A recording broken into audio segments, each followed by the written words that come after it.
परदेशी प्राप्त करता है, तो हम लोग किस तरह से आत्मीय आयोजन करते रहे हैं, क्या आयोजन हुआ आज? देखिए, हर वर्ष तो हम सारे ही अनाथ आश्रम के वरिष्ठ जनों को, विकलांग बच्चों को, सबको यहाँ बुलाते थे, पर इस वर्ष कोविड-19 कारण ये संभव नहीं हो पा रहा है कि हम सबको एकत्रित करें।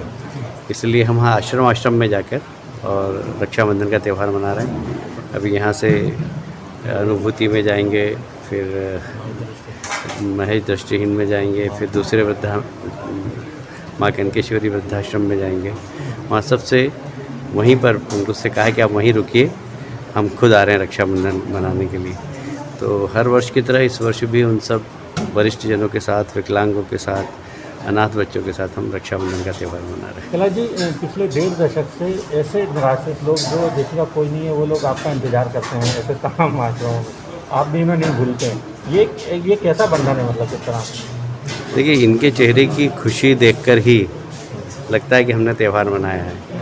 घर में तो परिवार के साथ तो सभी मनाते हैं, पर जब हम यहाँ आते हैं, यहाँ आने के बाद इन सब वरिष्ठ जनों को, उन विकलांग बच्चों को, अनाथ आश्रम के बच्चों को, उनके साथ जब खुशी उनके चेहरे की देखते हैं तो ऐसा लगता है कि ईश्वर का आशीर्वाद बरस रहा है हम पर।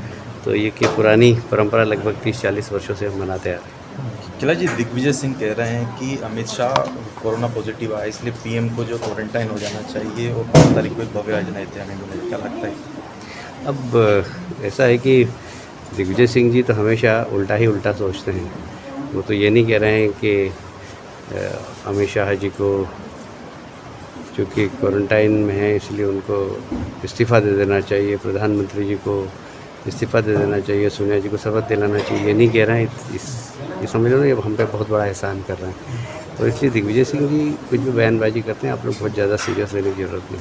क्या लगता है कि अयोध्या का प्रोग्राम कहीं कोई प्रभावित होगा सर इससे? बिल्कुल नहीं। अयोध्या का प्रोग्राम अपने निर्धारित संख्या पे, निर्धारित समय पर होगा और इससे कोई फर्क नहीं पड़ेगा। उमा भारती ने भी आने से मना कर दिया, और भी कुछ लोग जो है इसी वजह से देखिए, सोशल डिस्टेंसिंग बहुत ज़रूरी है और इसलिए आने जाने की भी बहुत सारी सुविधाएं असुविधाएं हैं। इतने देर रोड से जाओ और फिर बरसात का भी समय है, इसलिए लोग अवॉइड भी कर रहे हैं। पर इस ऐतिहासिक क्षणों पर वे सब लोग वर्चुअल जुड़ेंगे। जैसे अडवाणी जी ने कहा कि मैं वर्चुअल देखूंगा पूरा कार्यक्रम, डॉक्टर मुरली मनोहर जोशी ने स्वास्थ्य के कारण कहा कि मैं वर्चुअल देखूंगा कार्यक्रम। तो तकनीकी के माध्यम से वहाँ उपस्थित